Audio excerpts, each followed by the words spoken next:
Moving through a fright.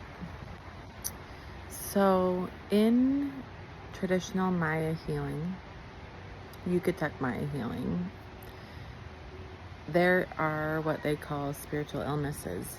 And one of them is called Susto, or a fright. And this happens when, you guessed it, you get a fright. When something scary or startling happens and it jars up your nervous system. It can be something big, it can be something little. And obviously, the bigger the fright, the more it holds in your system often, and the more there is to work through. So I'm 6 weeks postpartum, and me and my baby fell down the stairs. We're okay. I'm definitely bruised up, but we're okay. He's okay. And so right now, because, the physical healing is happening, we are working with the spiritual healing, which is moving this fright out of our systems. Ooh, we're getting a little sun shower here, a light sprinkle here in Colorado. Anyways, so when you have a fright, it's like something big and jarring happens. Your nervous system goes up in arms. You essentially have a trauma response and are a little bit stuck in that trauma response. So what this feels like for me in my system right now is I'm very jumpy. I feel on edge, I'm braced and waiting for to defend against whatever is going to come next. I feel very tired, and it's not just from newborn sleep stuff. It's different than that, because I wasn't feeling this way before. I feel very tired. I feel spacey. I feel instead of my energy being really anchored in my body, it feels like it's popped up. I feel like my energy is from here up, instead of being all the way down to my feet and anchored in my body. I'm having trouble focusing, partially because I don't feel in my body. So it's I'm feeling I'm having trouble focusing, having trouble being present, and I feel, let me sense into it, a little, I would say short-tempered, because I'm on edge. I'm not feeling myself. So this happened 2 days ago, and every day it's been getting better and better because I'm consciously working on this. However, if you don't tend to these things and get that susto, get that fright out of your system, you can stay like this. You can stay stuck in a trauma response indefinitely. And the beautiful part about traditional healing and about Maya healing and about the kind of shamanic healing work that I facilitate is that everything, all of the tools work for all of the things. So right now I have a fright, and I'm using all of my tools. I'm breathing in the plants. I'm putting the plants on my body. I'm brushing myself with them. I'm asking and praying up to the spirits, to our helpers, to the angels, to help my system to move this fright.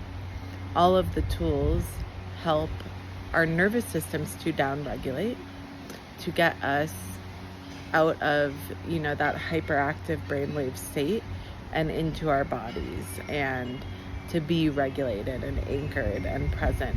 So I'm using all of the things. I'm going to take a hot salt bath after this.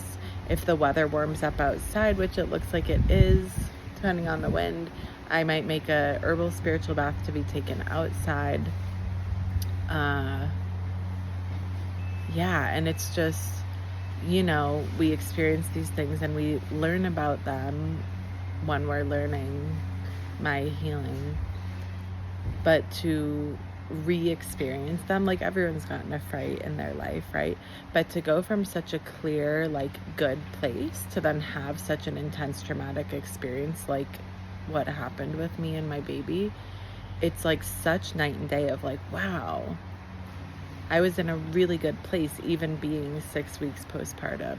I had just come from my closing of the bones, which was so deeply healing and beautiful. And to then have that like day and night shift before the accident and after is just such a good reminder for me of the feelings that come with Susto, with having a fright, and how I can really feel it, like not fully locked up in my system, but like I can see how when we don't tend to these things, they get really locked up and stuck in our system.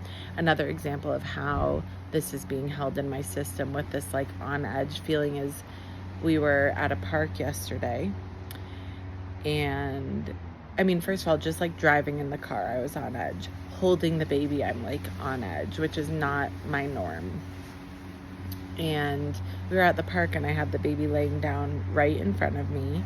We were changing diaper and this older kid ran by, and he wasn't doing anything wrong, but it like flipped me out, like, and luckily I have the awareness to know what's going on and in my system and how to re-regulate. But he ran by, he was close to us, but it wasn't actually dangerous, but I like and my initial reaction was like, what are you thinking? You know, I didn't say that. I just like breathed deeply and was like really shaken up by that, because I was already shaken up. Yeah, so, you know, it's such a good remembering for me to have this like in my body experience of what having a fright, a pretty serious fright, does to someone, and how I can really feel the way that my system wants to like hold and lock up around the fright, and how effective my healing tools that I've learned and cultivated over these years are at moving this out of my system. And having a fright like this, especially because it was a bigger, more, you know, somewhat serious fall that happened, you know, it takes time. So it's not a one and done thing. Beautiful when that can happen, but it takes time. I am working on my baby and myself with the plants and with the baths and the prayers and, you know, all of the things with plant brushings. We're doing it every day, and every day I can feel it getting better and better, loosening and softening in my system. And yeah, so these things take time. It's intense. It's a lot. And sometimes, you know, maybe you're feeling in your body some of these things that I described, and you can't even remember if you had a fright or not. And it could just be the way that your nervous system holds from any trauma that you have had from years ago or from childhood. Like a lot of these experiences that I'm feeling, I'm like, oh, at different points in my life, that has been a norm. And I know that for so many people in modern culture and modern society, a lot of these things I'm explaining about how this fright feels in my system is a norm for you. It is a norm for a lot of us. And so I just really encourage you to know that things can be different. You can live in your body and feel safe, and get some help. Get some help. Do the things that help you to re-regulate, either on your own or just outsourcing. So I'm happy to help. If me and my work resonates for you remotely or in person here in Colorado, reach out. I'd love to help you. You deserve, and I believe it's your birthright, to feel safe in your body. But a lot of us are holding on to a lot of things that are from a long time ago. So it takes time, and it takes, you know, it's a process, the healing process. It really does take time a lot, and it takes continual repeated efforts to take those steps and continue making progress towards that safety that we all want and deserve to feel in our bodies. Of course, if you have any questions about anything at all that we talked about something that you're experiencing in your life, about traditional Yucatec Maya healing, or anything at all, please write below in the comments, or you can write to me personally if it's more private and that feels more comfortable for you. And if you ever need healing support, please let me know. Much love. Peace.